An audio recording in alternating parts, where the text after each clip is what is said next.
1 goal on Monday, 1 on Tuesday, 2 on Wednesday, 1 on Thursday, 1 on Friday, 2 on Saturday, and 5 on Sunday. Those the number of goals Kelechi Iheanacho have scored this Premier League season. Welcome. This is the Arena, and I am Jidechi Chidieze. Yes, here we get to talk about the stories emanating from the world of sports, and I can tell you the Premier League is one of the things we would be looking at. It's almost one game to go for the Premier League top 4 to be decided. The men who would be going to the Champions League next season. Yes, the battle is getting hotter and hotter every week. It's not the only thing we would be taking a look at. There's an update as regards the one between Anthony Joshua and Tyson Fury. Yes, that big fight that was meant to go down in August would most likely not be going down anymore. Why? You get to find out after this break. Don't go anywhere, because when we get back, it starts in full.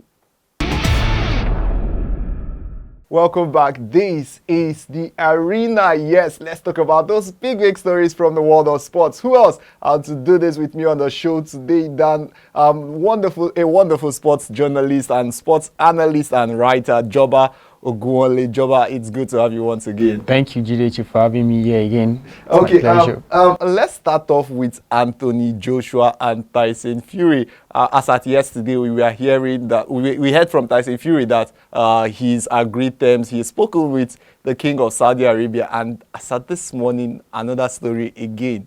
Yeah, before Joshua and Fury met, Fury was actually contractually obligated to fight Deontay Wilder in a trilogy fight. Remember, the first one ended in a draw. The second one ended in a Fury knockout win. He was there, and I think what they agreed then was that whoever loses the fight will get the option of a third fight. But what happened was that the coronavirus pandemic, through Wilder getting injured and his injury taking a long time, meant Fury had to move forward and consider fighting Anthony Joshua.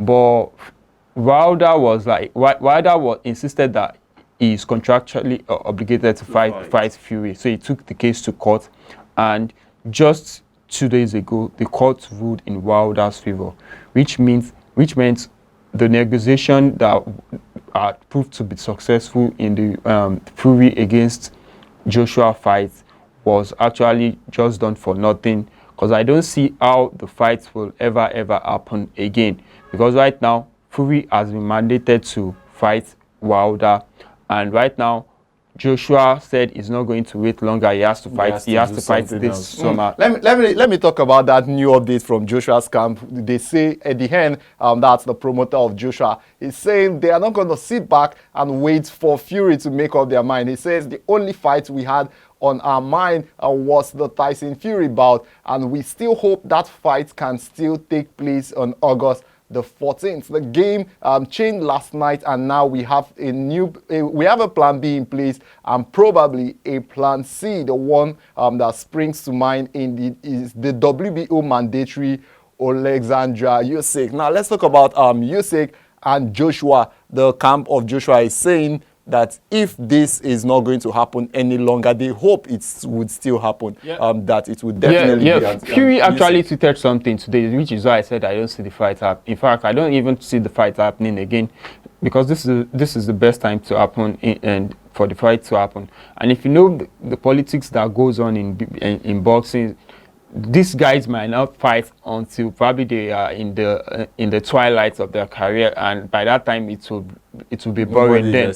But Fury tweeted something this morning that Deontay Wilder was asking for $20 million for him to step aside and allow him to fight Anthony Joshua. But he said he's not going to pay that amount, so he's probably going to take the third trilogy fight, which should come up in July, according to his promoter Bob Arum.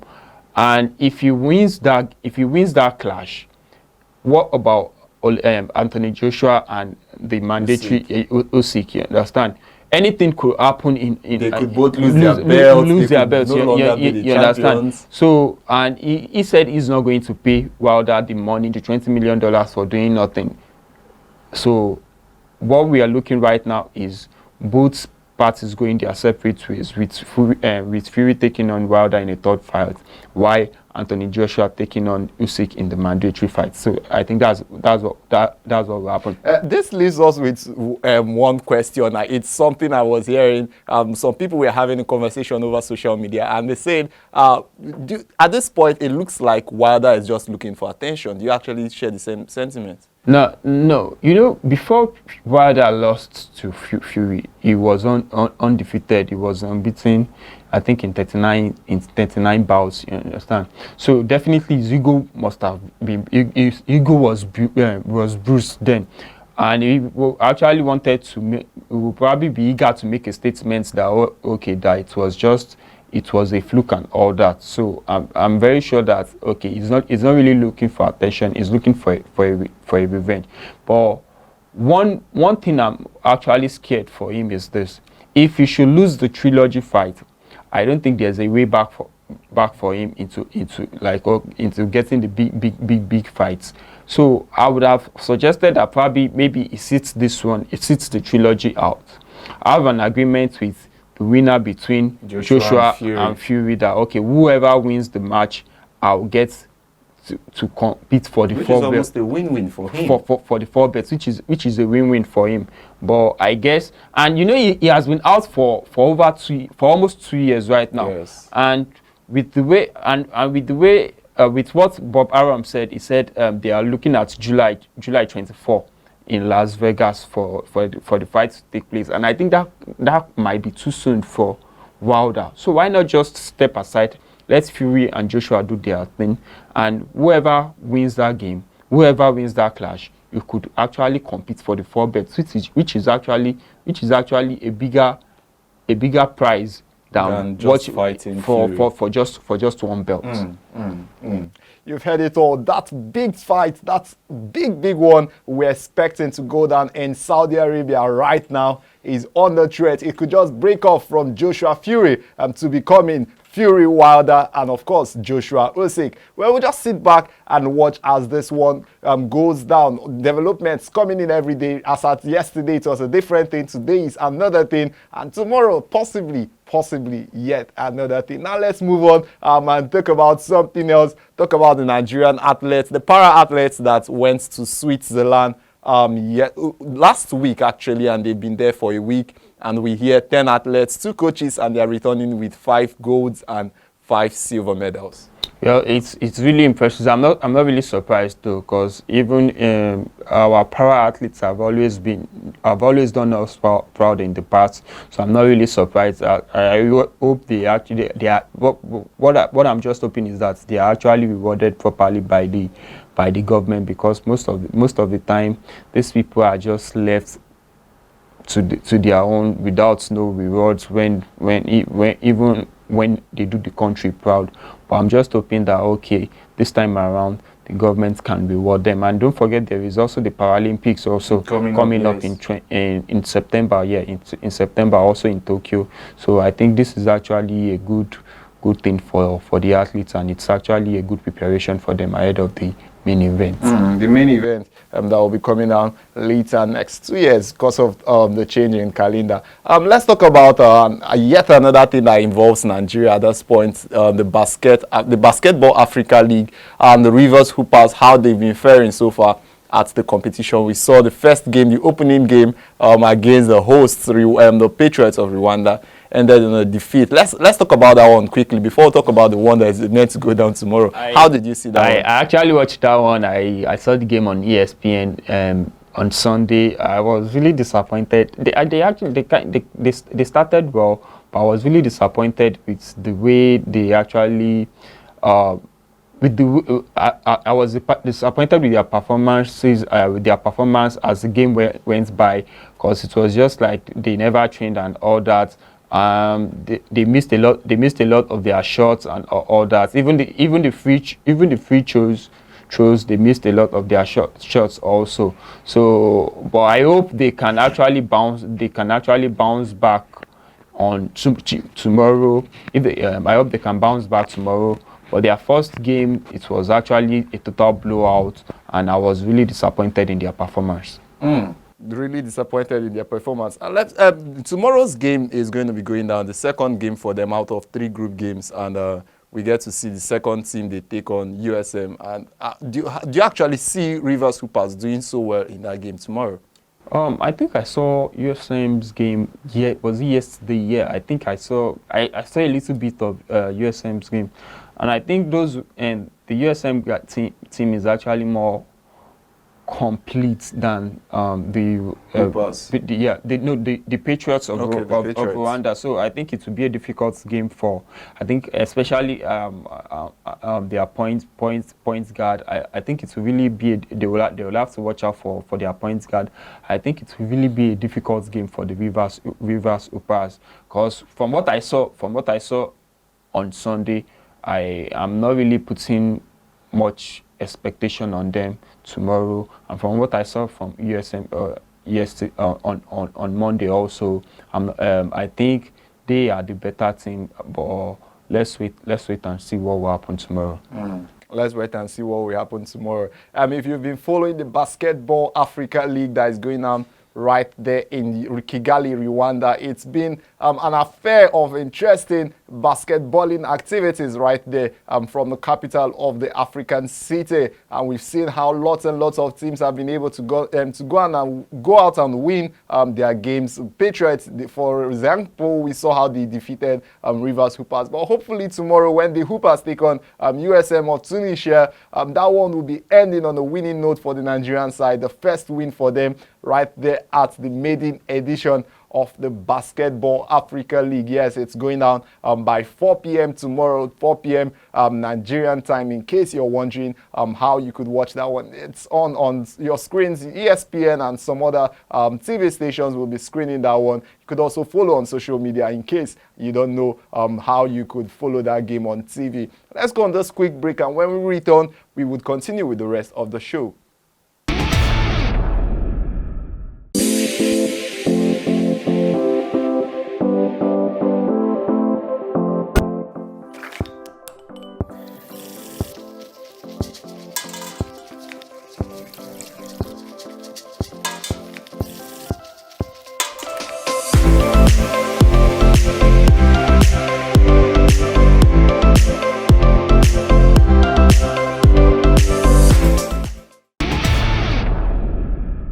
Welcome back. This is the arena. Yes, we've been talking about all the big stories emanating from the world of sports, and still in the studio with me is Joba Oguwale. We've been talking about everything involving the athletes from Nigeria, Rivers Hoopers, and of course that big fight between Anthony Joshua and Tyson Fury. But let's change gear now, talk about the English Premier League.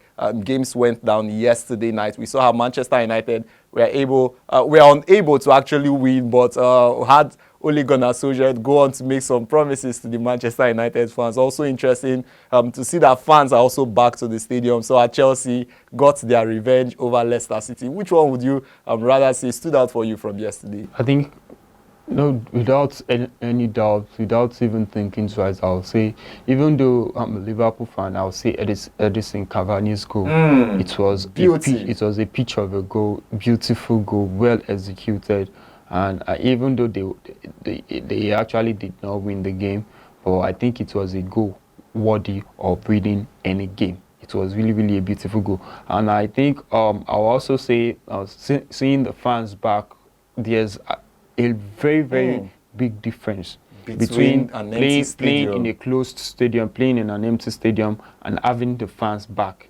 See, yesterday Old Trafford had just 10,000 people in the stadium. Stamford Bridge had just 8,000 people in the stadium, and you could still feel the atmosphere in the stadium. If you watch Chelsea's match against Leicester, you could see that the atmosphere was at an all-time high from start to finish, and that's what we've been missing for the last one year and a few months. But it's good to see fans back. Then don't forget we had our own senior man. I was going to come to that. The first player to score, the first player in the history of the Premier League to score every day of the week in a particular season. Yeah, Kelechi Iheanacho. I think people have been getting it twisted. He's not the first player to actually score on all days of the week, but he's the first player to score Do on so in a all days particular in season. a single season. You understand? He has scored on Monday, Tuesday, Wednesday, Thursday, Friday, Saturday, and on Sunday this season. So it's actually a unique record for him. And funny enough, the goal it was assisted by Wilfred Ndidi, so it's like a Nigerian connection. But sadly, Leicester didn't get the win. They could not replicate the results of Chelsea were really all out for them, you would say. Yeah. I think the celebration also, the Leicester celebration after the FA Cup win against Chelsea, against the same Chelsea last Saturday, actually annoyed Chelsea players. And if you listen to their post-match interviews, you'll see that they said they have motivated them more. And remember, there was a lot going into that game. There was much at stake. There was a Champions League football at stake, Champions League football qualification at stake. And right now, Chelsea are in the driving seat with just one game to go. Leicester could leave the top four tonight. Should Liverpool win ahead of the final round of games on Sunday. So it's really, they won the FA Cup, but it's a disappointing. If you look at it, given what they've been doing all season, it's a disappointing result for them, and it's similar to what they experienced also last season, where they lost out on the top four. They missed out on top four on the last day of the season.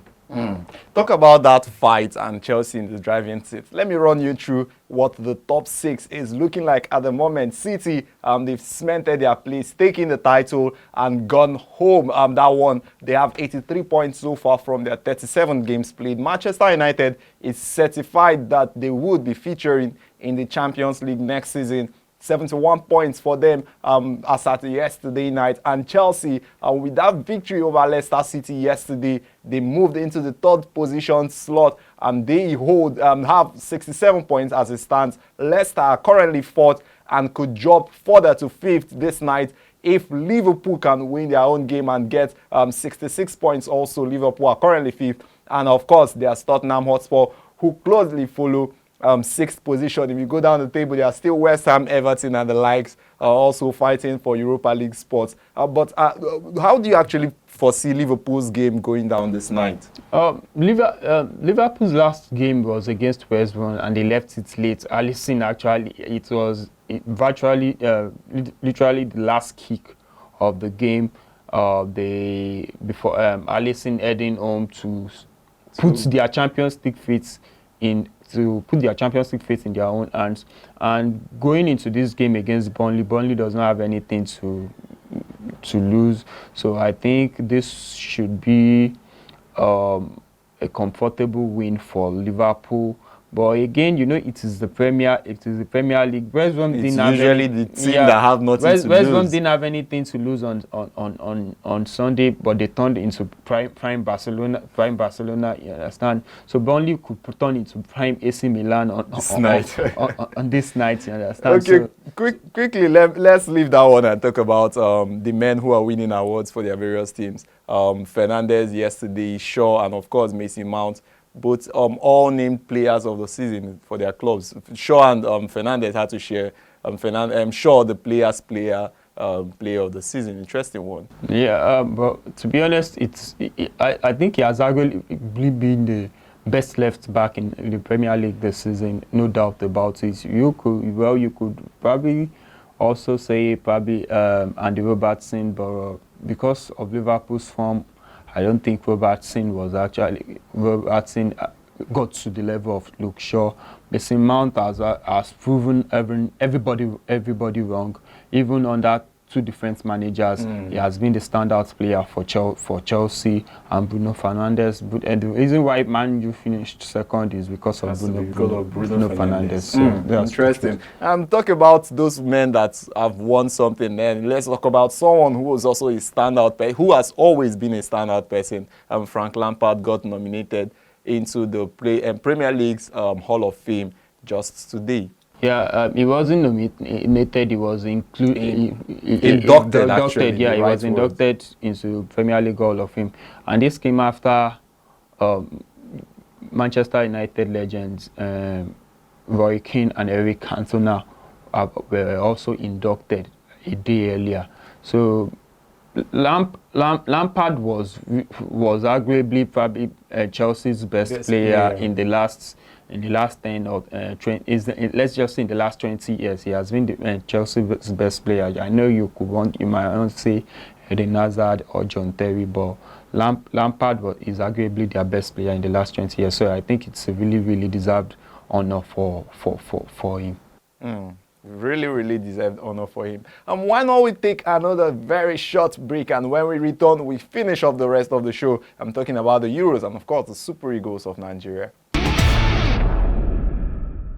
Welcome back. This is still the arena. Now let's talk about the Euro Nations Championship that should be coming up in the summer. Well, the summer is not far away. Joba is still here. Joba, we are seeing teams now announce their Euro squad, their competition squad, and the one that took us, the one that was quite interesting yesterday was the fact that Karim Benzema was named in the French squad for the first time since 2015. A deserved one, would you say? Yeah, let's be honest. The reason why he hasn't been called up is not because of performance or anything. It's because of what he did off the pitch. But it's really nice to see him back, and I think everyone was happy for him. The whole of France was physically happy for him. I saw some videos of people celebrating his return to the national team setup, and I think his performance this season, it will have been an injustice if he had not gone to the Euros because of his performance for Real Madrid. He has actually been the main guy for Real Madrid. He took over the mantle from Ronaldo, and he has been the main guy ever since the Portuguese talisman left the Santiago Bernabeu. But I think it's really, really a good thing. It's really, really a good thing for him, and it puts France in pole position to do the World Cup and Euro double. The World Cup and Euro double. Let's finish off talking about the Super Eagles of Nigeria. We already know that we would be taking on Cameroon in a friendly game, but the interesting update as at yesterday was the fact that we would be playing Mexico in yet another friendly. The NFF has not confirmed the news, but the Mexican FA has confirmed the news, and will be playing in the United States. Every of our friendly games against Mexico has always been in the United States, and three has ended in a draw. One was a penalty shoot, and one ended in a penalty shootout loss for Nigeria. Then the other one also ended in a loss for Nigeria. But it's really good for us to be playing these grade A friendlies. Mexico are definitely the best team in North America, and we are also playing Cameroon. So I think these two games will put the team in proper shape, and I think it will help Genetua also prepare for the CAF World Cup qualifiers, which is the main thing starting in September. Let's end off talking about that World Cup qualifiers and this friendlies in question. We see the firepower that the Super Eagles strikers that have been called up for these friendly games. The firepower these players bring alongside with them. Paul Onwuachu, Kelechi Iheanacho, Terry Murphy, Simi Wankwa, Victor Osimhen, all important for their clubs so far this season. Do we actually see this being translated into the national team? Yeah, but it depends on how all of these qualities depends on how Genetua actually uses these players. So it all depends on the tactics and formation of Genetua. But I think this is the best set of attackers we've had in a while for now. Best set of attackers we've had in a long while. Remember the one between Nigeria and Cameroon will be going on later in June, and of course the one between the Super Eagles of Nigeria and of course Mexico. That one in July. Yes, the Los Angeles Stadium in California. That's where that will be going on. And when it's time for all this, we'll bring it still to you. But for now, we have to call it a wrap here on the show because we're already out of time. But trust us to be back yet again with another explosive edition of the arena. For today, I would say it's been a wonderful time on the show with Joba Ogowale. It's been fun having you around. Thank you for having me again, Yes. Jidechi. And for you who is watching from wherever you are, I would say thank you very much for watching, for tuning in to watch as we talk about this big stories emanating from the world of sports. Until next time I come your way, ensure you stay safe. My name is Jidechi Chidieze. Bye for now.